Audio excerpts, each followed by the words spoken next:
Setiap muslim yang mendambakan ridha Allah Subhanahu wa taala dan pahala yang besar dari ibadah yang telah dilakukannya, maka mereka pasti akan berusaha sungguh-sungguh semaksimal mungkin agar semua ibadahnya diterima, diantaranya ibadah sholat, karena sholat itu adalah ibadah yang setiap hari, setiap waktu 5 kali dalam sehari semalam dilakukan. Oleh karena itu, cara bagaimana agar sholat kita itu bisa khusyuk, sehingga dengan khusyukan itu sholat kita diterima Allah Subhanahu wa taala.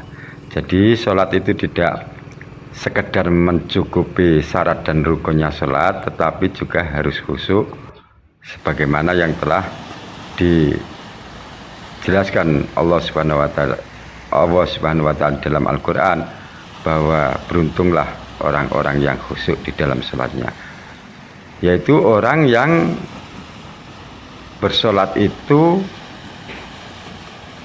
agar bisa khusyuk, supaya setiap bacaan mulai takbiratul ihram itu ditembuskan atau dibaca bersamaan di dalam hati. Seumpama takbiratul ihram Allahu Akbar, berarti hatinya kan niat sholat bersamaan dengan Allahu Akbar, tangan mengangkat. Kemudian bacaan Al-Fatihah, Bismillahirrahmanirrahim, Alhamdulillahirrabbilalamin, Ar-Rahmanirrahim, Maliki yaumiddin, dan seterusnya. Saat membaca itu hatinya mengartikan surat Al-Fatihah tersebut. Dan andai kata tidak bisa mengartikannya, ya harus hatinya itu membaca Alhamdulillah sebagaimana bibirnya itu mengucap.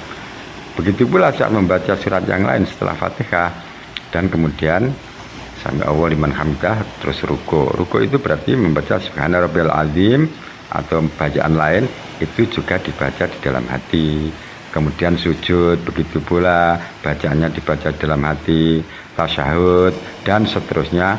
Apabila kita bisa membaca seluruh bacaan di dalam sholat itu bersamaan dibaca di dalam hati, maka bisa dipastikan sholat Anda bisa khusyuk, dan sedikit sekali pikiran kita akan melayang, apalagi sampai lupa rokaat atau lupa surat.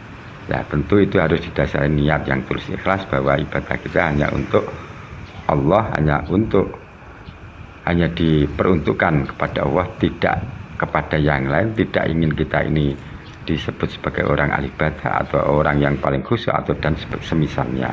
Demikianlah cara agar sholat kita bisa khusyuk, meskipun tidak bisa 100%. Ya wajarlah sekilas kita ingat masalah dunia, tapi kan 90% kita lebih ingat kepada Allah daripada ingat selain kepada Allah. Dengan sholat yang khusyuk, kita tentu sangat bahagia dan beruntung, karena termasuk salah satu orang yang dijamin Allah, inna sholata tanha anil fahsya'i wal munkar. Sesungguhnya sholat itu mencegah perbuatan keji dan mungkar. Perbuatan keji di sini, kalau Al-Quran itu menyebutkan perbuatan keji, berarti itu adalah dosa-dosa maksimal atau dosa-dosa maksimum, di mana kejahatan itu sudah tidak bisa diampuni lagi dalam masalah hukum di dunia. Artinya dosa itu wajib dikisos, seperti membunuh, berzina, dan murtad. Itu yang dimaksud keji. Dengan sholat yang khusyuk kita akan terjaga dari dosa-dosa itu. Sedangkan wal mungkar, kejahatan mungkar itu adalah kejahatan di luar 3 itu yang tidak berhak dikisos, seperti judi, minum. Kalau minum kan ada kafaratnya, ya ibaratnya ada kafaratnya, bukan kisos. Nah itulah keberuntungan bagi orang-orang yang khusyuk di dalam sholat. Dan orang yang bisa menjalankan sholat dengan khusyuk itu adalah orang-orang yang beriman.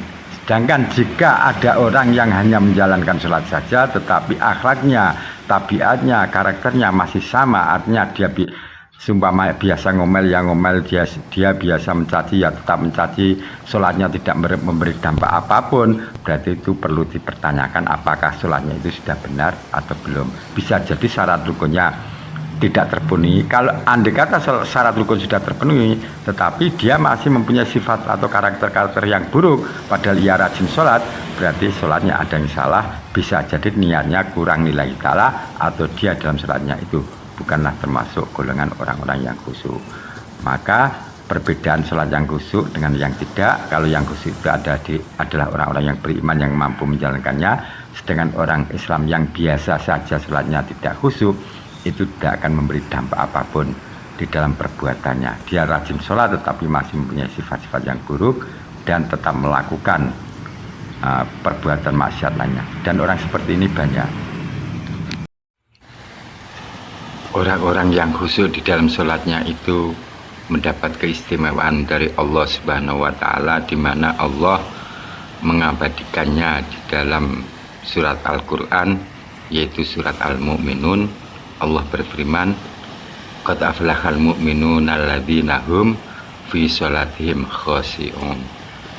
Sungguh beruntunglah orang-orang yang beriman itu, yaitu mereka orang-orang yang khusyuk di dalam sholatnya.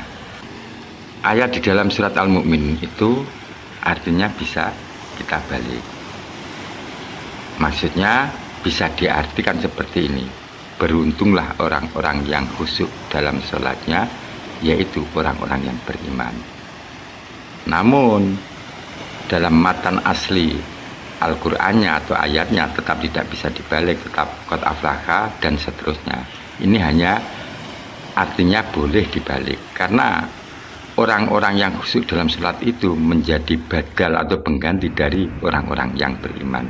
Maksudnya ketika Allah berfirman orang-orang yang beriman itu yang dimaksud adalah orang-orang yang khusyuk dalam sholatnya, atau bisa berarti orang-orang yang beriman itu pasti sholatnya khusyuk, dan orang yang sholatnya khusyuk itu bisa dikatakan atau dipastikan orang yang beriman.